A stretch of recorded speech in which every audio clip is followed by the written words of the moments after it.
Selamat pagi semua, Mas Mbak. Hari ini kita di pertemuan ke-7 ya. Pastinya Mas Mbak semua di sini nanti kita membahas tentang materi sikap kerja, kepuasan kerja, dan profesi kerja. Untuk sikap itu merupakan pernyataan evaluatif mengenai suatu objek, orang, atau peristiwa. Nah, di dalam sikap itu ada di dalam sikap ada komponen kognitif, komponen afektif, dan komponen psikomotorik. Ya. Kemudian di dalam psikomotorik itu merupakan juga dari komponen perilaku. Di dalam komponen kognitif ini merupakan segmen pendapat atau kepercayaan dari suatu sikap. Sedangkan untuk komponen efektif ini merupakan segmen emosional atau perasaan dari suatu sikap. Di dalam komponen perilaku atau psikomotorik ini merupakan suatu maksud untuk berperilaku dengan cara tertentu terhadap seseorang atau sesuatu. Kemudian di sini untuk Mas Mbak semua ya, untuk sikap itu memiliki ciri-ciri sebagai berikut. Yang pertama pastinya sikap tidak dibawa sejak lahir ya. Perlu Anda ingat sikap itu tidak dibawa sejak lahir. Apabila ada yang berkata itu sikapnya sudah dibawa sejak lahir, itu salah. Karena hidup itu pastinya proses belajar. Ketika kita mau belajar, pastinya sikap itu nanti akan juga beriringan dengan perilaku kita. Ya. Kemudian yang kedua adalah sikap selalu berhubungan dengan objek. Ketika sikap dapat tertuju pada suatu objek dan sekumpulan objek. 4. Sikap itu dapat berlangsung lama atau sebentar. Sikap itu mengandung perasaan atau motivasi. Seberapa konsistenkah sikap itu? Sikap bukanlah sesuatu yang menetap, tapi sikap dapat juga berubah karena satu dari dan lain hal. Perubahan sikap ini mampu menjadikan orang yang tadinya bersikap negatif terhadap objek sikap menjadi lebih positif. Atau sebaliknya, orang yang tadinya bersikap positif menjadi negatif terhadap objek sikap. Nah, setelah Anda memahami itu dari pengertian sikap, maka di sini apa itu kepuasan kerja? Kepuasan kerja adalah sikap umum terhadap pekerjaan seseorang yang menunjukkan perbedaan antara jumlah penghargaan yang diterima pekerja dan jumlah yang mereka yakini seharusnya mereka terima. Robin 2003-78 ya, di halaman 78. Mas Mbak semua, di dalam kepuasan kerja ini merupakan yang sikap yang umum sekali terhadap pekerjaan seseorang ya, kaitannya dengan jumlah penghargaan yang dia terima, kaitannya dengan jumlah yang mereka yakini juga, seperti itu. Kemudian untuk kepuasan kerja adalah suatu efektivitas atau respon emosional terhadap berbagai aspek pekerjaan. Kepuasan bukanlah suatu objek tunggal, sebaliknya seseorang dapat relatif puas dengan suatu aspek dan pekerjaannya dan tidak puas dengan salah satu atau lebih aspek lainnya. Ini menurut Kretner ya. Pastinya di dalam kepuasan kerja ini ya bukanlah suatu konsep tunggal, Mas Mbak semua ya. Ini pastinya di dalam kepuasan kerja itu kaitannya dengan aspek pekerjaan. Di dalam 5 model kepuasan ini, yang pertama adalah pemenuhan kebutuhan. Model ini menjelaskan bahwa kepuasan itu ditentukan oleh karakteristik dari sebuah pekerjaan memungkinkan seseorang individu untuk memenuhi kebutuhannya, di mana untuk pemenuhan kebutuhan ini pastinya seseorang individu itu bekerja untuk memenuhi kebutuhan hidupnya. Karena pastinya perlu Anda ingat di dalam teori hierarki Maslow bahwa yang pertama itu adalah kebutuhan yang kaitannya kebutuhan dasar, di mana pemenuhan kebutuhan ini kaitannya dari kebutuhan yang paling dasar itu harus kita penuhi, dari makan, minum, seperti itu harus kita penuhi. Kemudian nanti akan naik lagi ke tingkat selanjutnya, itu pastinya dari rasa aman, nyaman, ya, itu harus dipenuhi sebelum pemenuhan kaitannya kebutuhan makan dan minum, seperti itu. Nanti baru rasa kasih sayang, kemudian juga ada yang namanya selanjutnya itu adalah prestasi, seperti itu ya. Yang pastinya pemenuhan kebutuhan ini yang paling dasar adalah makan dan minum itu harus terpenuhi.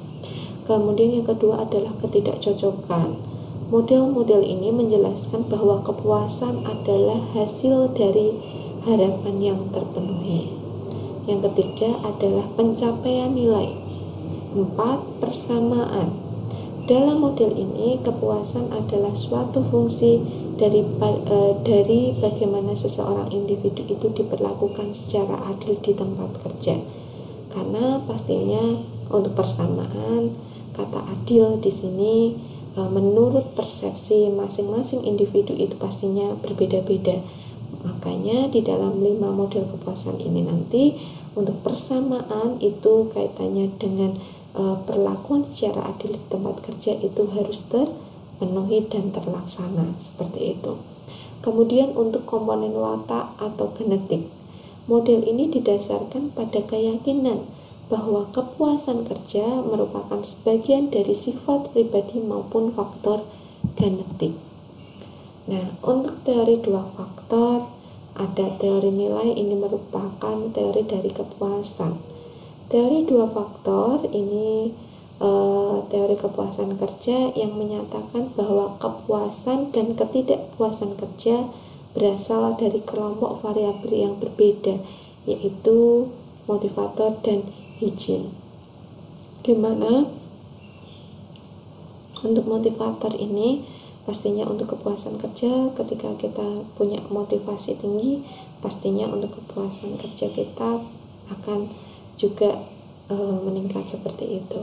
Kemudian untuk teori nilai, teori yang menyatakan bahwa kepuasan kerja terutama tergantung kepada kesesuaian antara hasil yang diharapkan dan hasil kesenyatanya diperoleh individu dalam pekerjaannya. Kemudian untuk dimensi kepuasan kerja, menurut Robin ini ada 5 dimensi kepuasan kerja. Yang pertama, pekerjaan itu sendiri. 2. Upah dan promosi. 3. Kondisi kerja. 4. Rekan kerja, penyelia, dan atasan. 5. Kesesuaian antara pekerjaan dan kepribadian.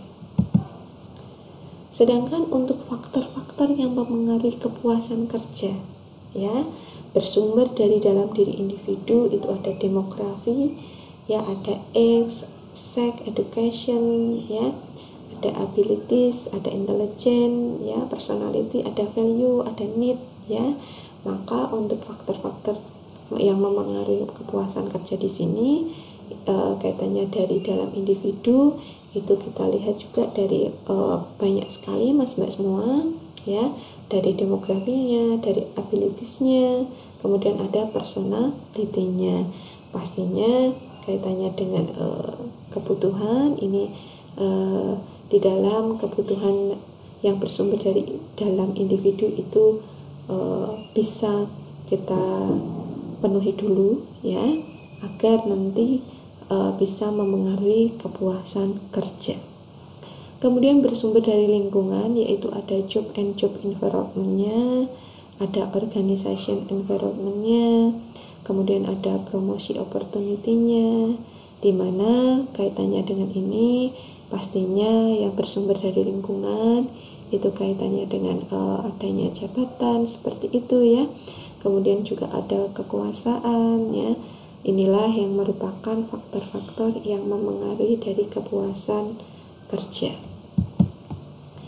Kemudian untuk pengukuran kepuasan kerja, yang pertama ini ada objektif survei, di mana ada MSQ-nya di sini merupakan minus statistic questionnaire-nya, di mana ada job description index-nya ya, ada juga satisfaction question-nya.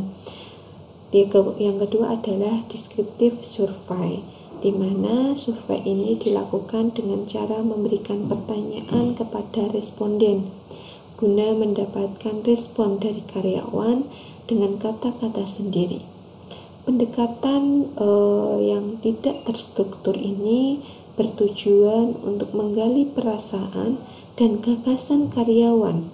Survei dilaksanakan dengan wawancara bersifat pribadi dan mengumpulkan data yang lebih deskripsi daripada objektif, di mana pastinya untuk pendekatan ini karena pertanyaan tadi pendekatannya tidak terstruktur, saya di sini akan lebih maksimal karena di mana survei ini dilaksanakan dengan wawancara, dengan pertanyaan yang secara umum yang benar-benar dirasakan oleh karyawan tersebut.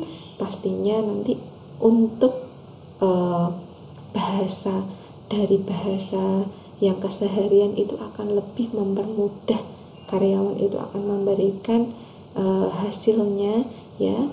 Kemudian pastinya akan lebih mengena dari pertanyaan tersebut, dan hasilnya pastinya bisa dijadikan suatu data ya, suatu responsif ya. Responden ini pastinya akan lebih maksimal seperti itu.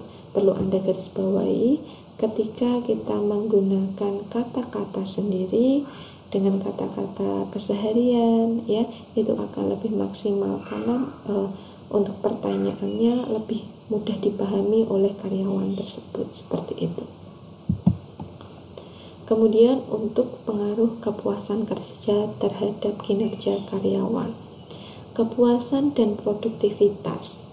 Karyawan yang puas tidak selalu pekerja yang produktif ya. Ini kita lihat dari kepuasan kerja dan produktivitas. Jadi dikatakan karyawan yang puas itu juga tidak selalu pekerja yang produktif. Kemudian kepuasan dan kemangkiran. Karyawan yang tidak puas itu cenderung lebih besar kemungkinannya untuk tidak bekerja, di mana karyawan yang tidak puas itu pastinya dia itu kemungkinannya tidak bekerja ya. Kemudian kepuasan dan keluar masuknya karyawan. Karyawan yang puas itu lebih besar kemungkinannya untuk tetap tinggal di dalam organisasi. Maka di dalam keluar masuknya karyawan ini juga bisa menjadikan kepuasan kerja terhadap kinerja karyawan, karena kita di dalam organisasi pastinya harus loyalitas ya. Loyalitas, integritas itu semua harus bersinergi menjadi satu. Kemudian setelah kita membahas tentang kaitannya dengan kinerja, kaitannya dengan kepuasan kerja, maka di sini kita bahas tentang profesi kerja. Profesi adalah suatu bentuk pekerjaan yang mengharuskan pelakunya memiliki pengetahuan tertentu yang diperoleh melalui pendidikan formal dan keterampilan tertentu yang dapat melalui pengalaman kerja pada orang yang terlebih dahulu menguasai keterampilan tersebut dan terus memperbarui keterampilannya sesuai dengan perkembangan teknologi.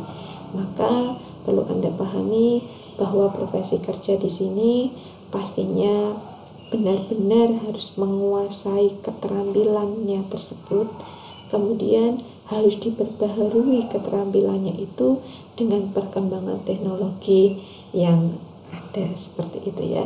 Perkembangan teknologi ini semakin canggih, pastinya untuk profesi tersebut harus diimbangi dengan keterampilan sesuai dengan perkembangan teknologi.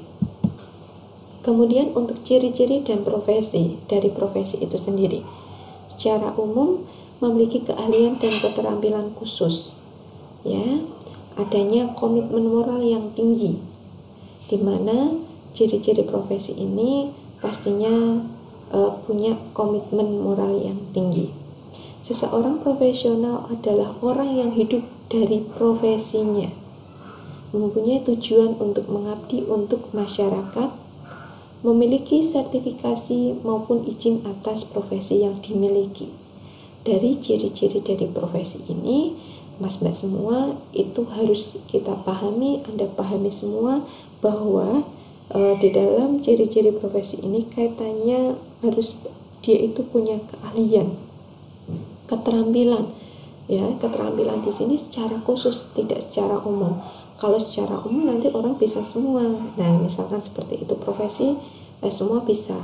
Nah, maka untuk keterampilan khusus ini atau keahlian khusus ini harus dikhususkan di dalam satu profesi.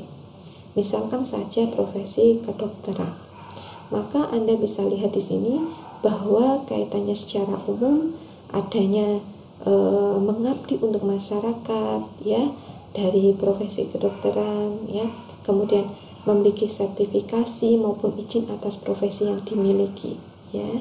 Nah, untuk mencapai profesi di sini pastinya semua untuk secara umum ini harus terpenuhi. Komitmennya yang tinggi, ya. Contohnya saja mas-mbak semua,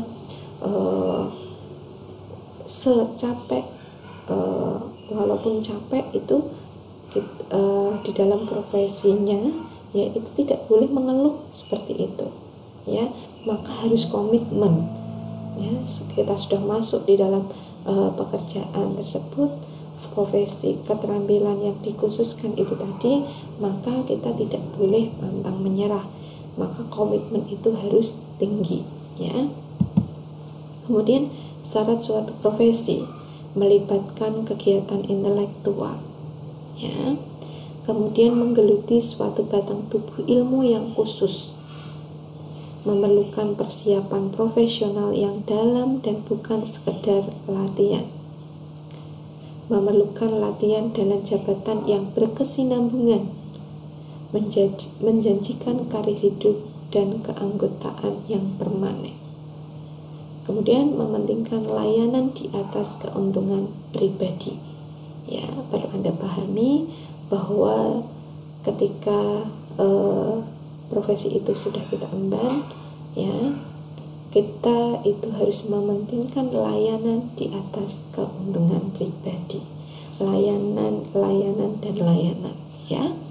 Mempunyai organisasi profesional yang kuat dan terjalin erat. Kemudian menentukan standarnya, ya. Kaitannya standarnya sendiri dalam hal ini adalah kode etik. Setiap profesi, ya, punya kode etik masing-masing, ya. Misalkan saja di dalam kode etik kedokteran pastinya ada kode etiknya yang perlu dijunjung tinggi, seperti itu. Kemudian mas-mbak semua, perlu Anda ingat bahwa bekerjalah dengan cinta. Jika engkau tidak dapat bekerja dengan cinta, lebih baik engkau meninggalkannya dan mengambil tempat di depan pintu gerbang candi-candi, meminta sedekah kepada mereka yang bekerja dengan penuh suka dan cita, menurut Khalil Gibran, ya. Dari motivasi ini, mas-mbak semua, harus Anda pahami, ketika kita bekerja, itu bekerjalah dengan cinta, bekerjalah dengan hati yang tulus, ya. ketika kita bekerja dengan cinta, pastinya kita akan lebih bersemangat, akan lebih senang, karena bekerja itu sama dengan ibadah, ya. Perlu Anda pahami, untuk memotivasi diri Anda, ya, Anda itu harus berpikir yang positif, bekerja dengan cinta. Kemudian untuk kinerja, ya, ini merupakan syarat, ya. Kinerja itu berasal dari job performance atau actual performance, yaitu prestasi kerja atau prestasi sesungguhnya yang dicapai seseorang. Kemudian perbandingan hasil yang dicapai dengan peran ini serta tenaga kerja, persatuan waktu, lazimnya itu per jam, ya. Jadi untuk perbandingan hasil itu yang dicapai biasanya Mas Mbak semua itu standar. Untuk tenaga kerja, persatuan waktu itu lazimnya itu per jam. Kemudian untuk faktor-faktor yang mempengaruhi kinerja itu ada individu, ada kemampuan, ada keahlian, latar belakang pribadi, karakteristik, sikap, kepribadian, pembelajaran, dan motivasi. Kemudian di dalam metode penilaian kinerja ini terdapat 2 kategori, yaitu yang pertama penilaian objektif berdasarkan hasil kerja yang terukur. Kemudian untuk penilaian subjektif ini berdasarkan pengamatan oleh orang yang paham terhadap performansi karyawan yang akan dinilai. Kemudian untuk pertanyaannya Mas Mbak semua, itu yang pertama adalah apakah yang dimaksud dengan sikap kerja, kepuasan kerja, dan profesi kerja. 2. Jelaskan faktor-faktor yang memengaruhi kepuasan kerja dan kinerja. Ya, silahkan Anda kerjakan Mas Mbak semua untuk pertanyaan yang saya berikan. Oke, Mas Mbak semua, di dalam kaitannya materi sikap kerja, ya tadi ya, kaitannya dengan profesi kerja, itu saya rasa Mas Mbak semua memahami dari materi yang positif disampaikan itu tadi. Terima kasih atas perhatiannya Mas Mbak semua. Selamat pagi. Wassalamualaikum warahmatullahi wabarakatuh.